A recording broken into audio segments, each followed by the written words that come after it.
prince dans tout cela, ou plus exactement, en quoi le courtisan lui est-il utile?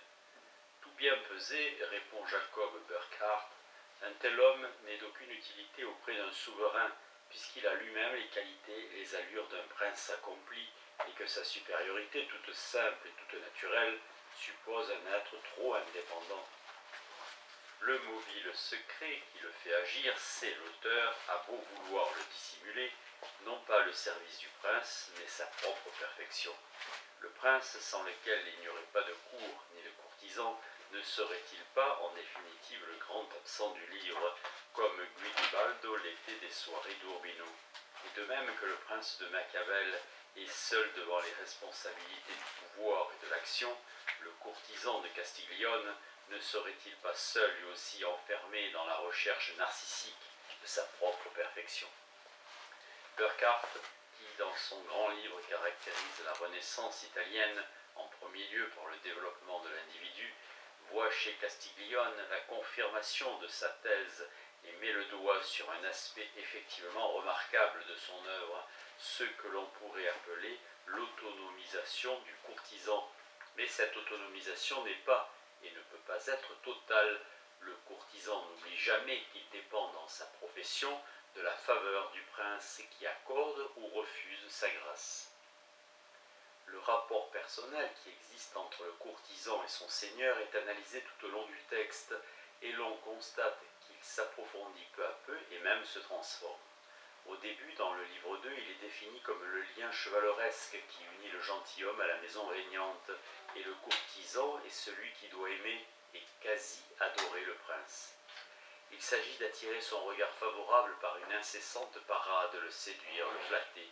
Nous ne sommes pas très loin de l'image péjorative du courtisan ordinaire. Mais Castiglione sait s'arrêter à temps. Le service du prince a ses limites morales infranchissables, longuement discutées. Le courtisan doit savoir refuser certaines complaisances déshonorantes et au besoin quitter le mauvais prince pour se mettre au service d'un autre.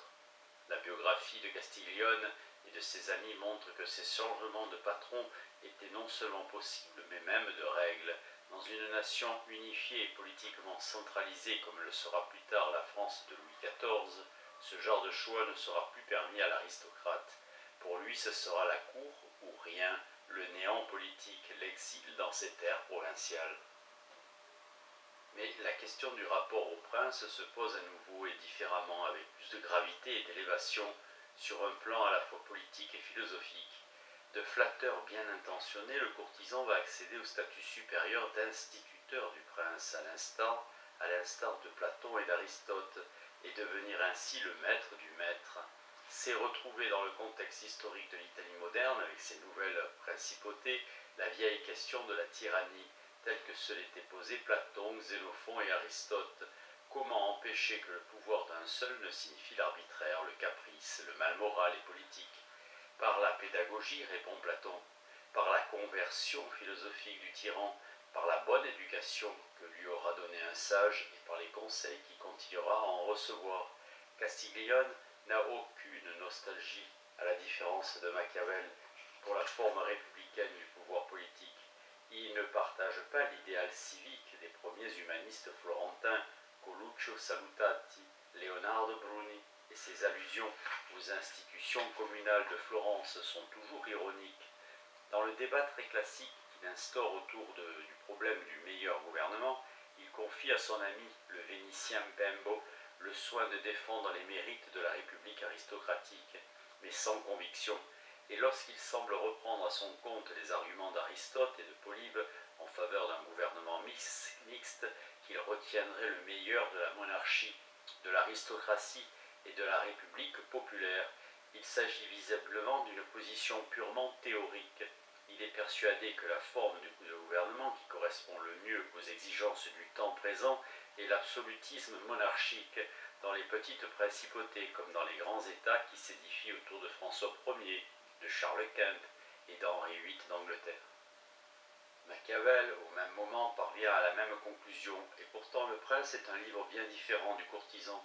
Son héros est enfermé dans la solitude du pouvoir, c'est de lui en définitive et de son bon choix que dépend la qualité des ministres et même des conseillers, Il doit se défendre de cette peste des flatteurs, de qui les cours sont pleines, et Machiavel, qui rêve d'être pourtant le conseiller du prince, reconnaît que les bons conseils d'où ils viennent naissent nécessairement de la sagesse du prince, et non la sagesse du prince des bons conseils. Une des raisons de son attitude est sans doute le peu d'estime qu'il a pour la classe des gentilshommes traditionnels, qui constituent l'entourage habituel des princes. Un passage des discours montre toute la distance qui sépare sur ce point l'ignobile florentin du nobile mantuan. Machiavel y fait l'éloge des républiques allemandes qui maintiennent un vivere politico non corrompu et qui ne supportent pas qu'aucun de leurs citoyens vive à la manière d'un gentilhomme. Et il ajoute, pour éclairer ce que j'entends par gentilhomme, je dirais qu'on appelle gentilhomme ceux qui vivent dans l'oisiveté et l'abondance du revenu de leur possession, sans se donner aucune peine pour cultiver ou gagner leur vie d'une autre façon. Ces gens-là sont pernicieux dans toute république et dans tout pays, mais les plus pernicieux sont ceux qui, outre les richesses que nous venons de dire, commandent à un château et ont des sujets qui leur obéissent.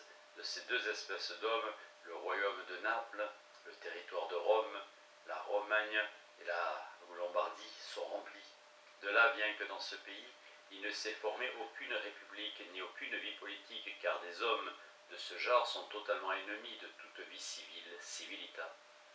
Il suffit d'ajouter que Lombardie, Romagne et territoires pontificaux sont les pays dans lesquels Castiglione a fait carrière, lui-même appartenant à la noblesse lombarde. Castiglione et Machiavel partagent la même douleur et la même humiliation devant l'abaissement dans lequel leur pays est plongé depuis l'invasion française et les conflits interminables qu'elle a déclenchés, même si Machiavel est plus véhément et Castiglione plus pudique et plus prudent. L'auteur du courtisan est, aussi bien que celui du prince, conscient de la responsabilité des princes italiens, versatiles, souvent incapables dans cet état de choses, et sans doute aurait-il souscrit à ce passage de l'art de la guerre, publié en 1521. Nos princes d'Italie, avant d'avoir essuyé les coups des guerriers d'Outremont, s'imaginaient qu'il leur suffisait de savoir dans leur cabinet bien aiguiser une réponse, écrire une belle lettre, étaler dans leur discours de la subtilité et de l'à-propos, ourdir une perfidie, couvert d'or et de pierreries. Ils voulaient surpasser tous les mortels par le luxe de leur table et de leur lit, environnés de débauches au sein d'une honteuse oisiveté, gouvernant leurs sujets avec orgueil et avarice. Ils n'accordaient qu'à la faveur des grades de l'armée, dédaignaient tout homme qui aurait osé leur donner un conseil salutaire et prétendaient que leurs moindres paroles fussent regardées comme des oracles. Ils ne sentaient pas les malheureux qui ne faisaient que se préparer à devenir la proie du premier assaillant.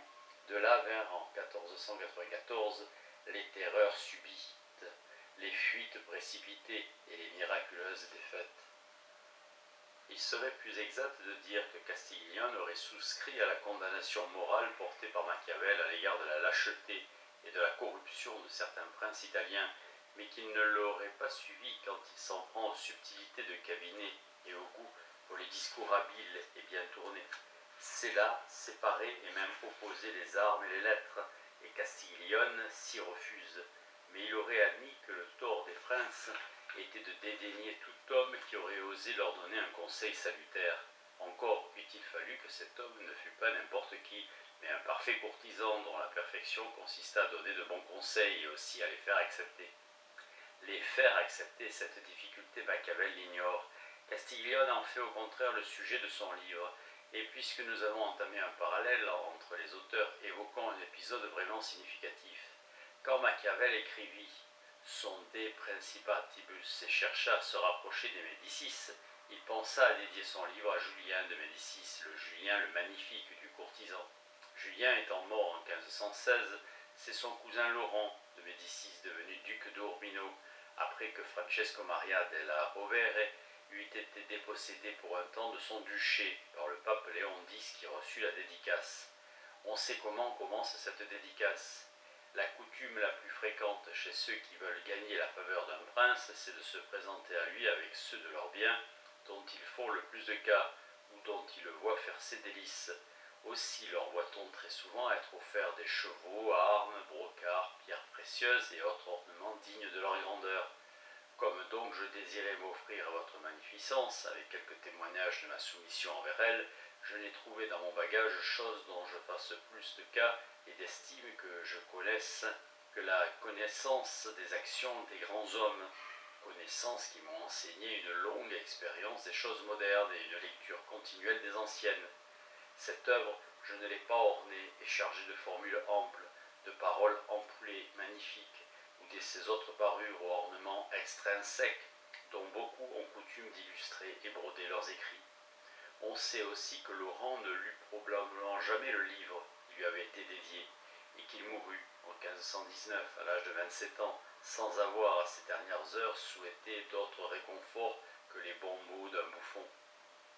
Castiglione connaissait-il cet épisode quand il écrivait que les princes de notre temps sont tellement corrompus par les mauvaises habitudes, par l'ignorance et la présomption, que si quelque grave philosophe ou qui que ce soit se présentait devant un de nos princes pour lui montrer ouvertement et sans aucun artifice le terrifiant visage de la vraie vertu, et lui enseigner les bonnes mœurs et comment un bon prince doit vivre, je suis certain qu'au premier coup d'œil il aurait en horreur comme un serpent venimeux, ou bien en vérité il s'en moquerait comme une chose vile.